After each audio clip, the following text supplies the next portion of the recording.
The cemetery stood alone and was quiet, except for the rustling of leaves, which came from a gentle breeze whispering through the uncut grass. Nothing moved, and nothing was disturbed. Headstones stood upright, some proudly showing off their funeral verse, whilst others leaned to one side. Some had fallen down, like dead soldiers, forgotten and weathered with age. Albert Funnell had come here regularly to pay respect to his dead wife and to lay flowers at her grave. His tears had long dried, and it was more out of a conscience that he came. After a year, it would have been excusable for Albert to forget now and again, but he persevered. I mean, what would Irene think if I didn't turn up? He occasionally thought. He could hear her now. Make sure you come to my graveside when I'm dead. I'm not having you forget me, Albert Funnell. He shivered at the thought of his wife's retribution. Even beyond the grave, he felt he had no escape. Her reach was long. He stood there silently. No word came from the grave. No, hello, Albert. It's nice to see you. Even when Albert called her name, the wind just blew his words back into his face. He placed the flowers into the little pot in the middle of the grave, waited a few seconds, then silently turned and walked away. He was half expecting a voice to shout out, "Well, that's nice," walking away from me. "Have another date, do you? Another floozy to see. Is that it?" He quickened his pace.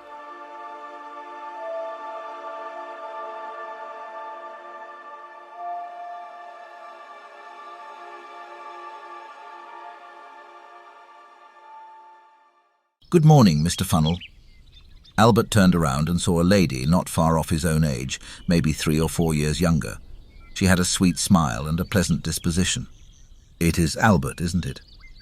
"Well, yes," he said. He had walked home from the bus terminus and was just arriving at his 1930s suburban residence, a small 3 up and 2 down in a typical street of the period.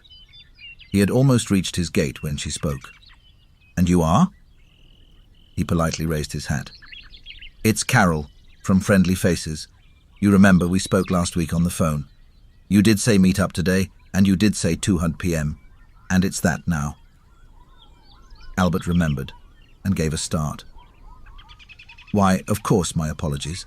I am sorry, my mind must have been elsewhere." "Yes, and I gave you my address too." He hesitated.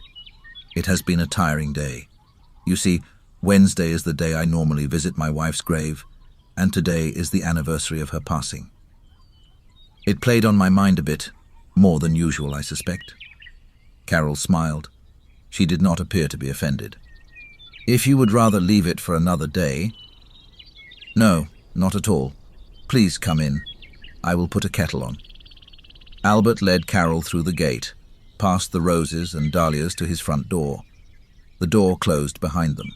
The interior of the house was old-fashioned and quaint, more chintz than cheerful. It was Irene's idea to have it like this, and Albert just could not bear the thought of changing anything. Well, not yet. Carol sat on one chair in the living room and Albert the other. Something in Albert's face showed that he felt a twinge of conscience, but he also felt a release coming over him. He smiled. "I'm glad we decided to meet after all these months of emailing and phoning. You can't beat meeting someone face to face." Albert said, "You know," said Carol, "that's what my mother always said to me. Don't waste your time talking to someone on a phone. I mean, you're still alone when you put the phone down, aren't you?" "No, my girl. Go out and meet someone." Albert smiled even more. "She's right, you know. Well, all I can say is, I'm pleased you're here. Now, was it coffee or tea?" "Coffee, please," Carol said, "and if you want, we can go for a walk. That's if you feel you want to. No rush?" "Not at all, my dear. I would like that very much." He left the living room and walked into the kitchen. Shock, horror. Oh, the sheer repulsiveness of it all. For standing in the kitchen, by the back door leading to the garden, was Irene. He stopped and froze. Irene shuffled ever so slowly towards him. Her face was a maggot-infested sore on top of a pair of plump white shoulders. Her jaw hung loose from her face, and her teeth were nowhere to be seen. As she walked, dust fell her from her garments, which was mostly rag and was green with mold. "Hello, Albert," she croaked. "You thought you would get away with it, didn't you?" She pointed a rotting finger towards him. "I know you, pervert, lusting after female flesh." Albert quickly closed the kitchen door lest Carol heard. "Shut up, she will hear you," he whimpered. "Why don't you leave me alone? All I want is to be left alone." "Left alone, would you? I see. So, you can put your little clammy hands all over her and kiss her. Kiss, yes. Yes, no doubt about that. Why, you make me sick, the way you carry on." Irene tried to move closer, but it became difficult as her left leg twisted and collapsed in on itself. She had to resort to dragging her left foot. Albert looked at her and scowled. "You're not really here, I know. I mean, how can you be? You've been dead for 1 year now. You've never let me have my freedom, always down on me, constantly nagging. You know what? I'm glad you're dead. Do you hear? Dead, dead, dead." The door suddenly opened and in walked Carol. "Are you okay, Albert? I heard you talking to someone." Albert looked at Carol and then turned quickly to where Irene was standing, but no one was there. The kitchen was empty. He tried to compose himself. "Sorry, I was talking to myself, trying to find the coffee jar." He pretended to search the cupboards and then brought out the coffee. "Here it is. Now go back to the living room and I bring you in a nice cup." Carol smiled. "Okay, Albert," she said, and returned to the living room. Albert sweated and wiped the beads of perspiration from his forehead. Friendly Faces had been a godsend for Albert, a place where one could meet up with others, to make new friends and enjoy the companionship of someone for the last years of your life.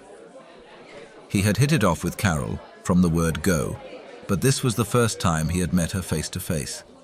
He had an innermost fear, an anxiety that it was all going to be spoiled, and he knew who by. Irene had been a dominating force in his life, henpecked and bullied for most of his marriage. He had tried to be assertive, but to no avail. All he saw was her capacious mouth, Albert, this, and Albert, that. It haunted his dreams. Even after her death, the mouth filled his worst nightmares, large and voracious, with a constant diarrhea of verbal garbage spewing from it. It woke him up at night. And was it his fault she tripped up and fell downstairs? I mean, he did not mean to leave the top stair tread loose. And was it his fault that he asked her to come down quickly, as there was something special he wanted to show her? Even after she lay at the bottom of the stairs in a twisted heap with her neck broken and her tongue hanging out of her mouth, he convinced himself that it was not his fault. But the accident haunted him, and he felt that it would be for the best, his duty to at least visit her in the cemetery and to make some kind of atonement. The new relationship grew. It blossomed like the spring season that was everywhere. Everything was growing, including his love for Carol. She shared the same feelings, and there was talk of marriage and moving away, to forget the past and begin anew.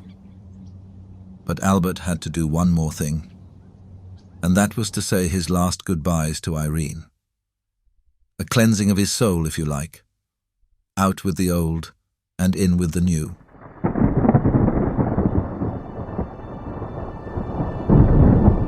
The cemetery stood alone and empty like it always did, and this time it pulled him inside as he walked through the gates and to the graveside. It was colder today, and misty, so he turned his coat collar up and adjusted his scarf, keeping as warm as possible. This was the last time, he said to himself. After this we are moving, and I be rid of this endless vigil. He stared down at the grave. The flowers he had placed on the grave earlier had already died, which was most unusual, and he noticed that the earth had been slightly disturbed. Maybe foxes, he thought. He stood there for a moment and then decided to speak. "Well, Irene, I have come back to let you know that I have found someone else. She is a beautiful woman, something you could never be. I will not be coming back, Irene, do you hear? So, just rest in peace and sleep well. I am happy now, and I have no need to be here anymore." Even before the last word was said, Albert heard a low moan and a croaking cry.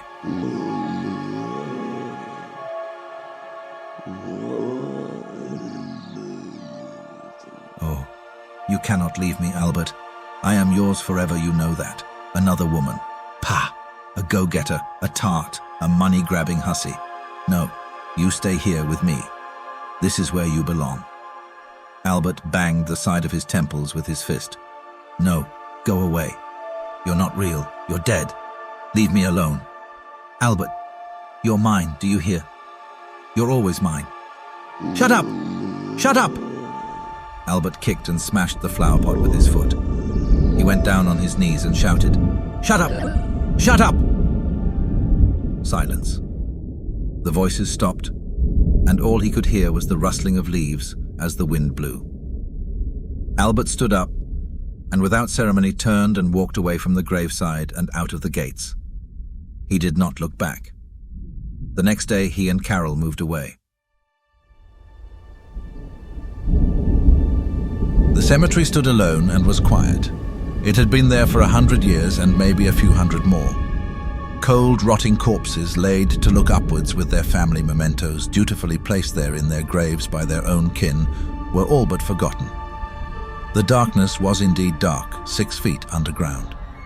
From Irene's grave there suddenly came a scratching and a slight movement. Earth trickled away, and the ground heaved as if it regained breath. A gasp, a groan, and a creaking filled the air. The earth moved, and bony fingers came out of the soil, followed by a head and a torso. It sat up, a thing of nightmares. The shadowy, dark, rotting corpse turned its skull towards the gates and opened its mouth wide. A shrieking, rasping, guttural cry echoed, then re-echoed through the cemetery. "Albert, wait for me! I am coming!"